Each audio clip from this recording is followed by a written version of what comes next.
Hi everyone. In today's tutorial, we will show you how to view old Street View images in Google Maps on your phone. If we want to check how a place looked in the past, we can follow these simple steps to access historical street views. Let's get started. On the Google Maps app on our mobile phone, we can tap here.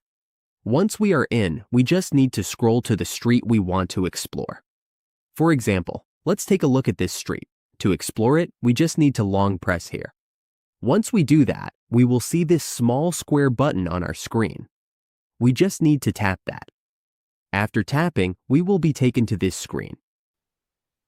To view older images of the street, we just need to drag this panel up. When we drag it up, we will see all the available photos for that street. We can see images from up to 9 years ago, though sometimes older photos may not be available.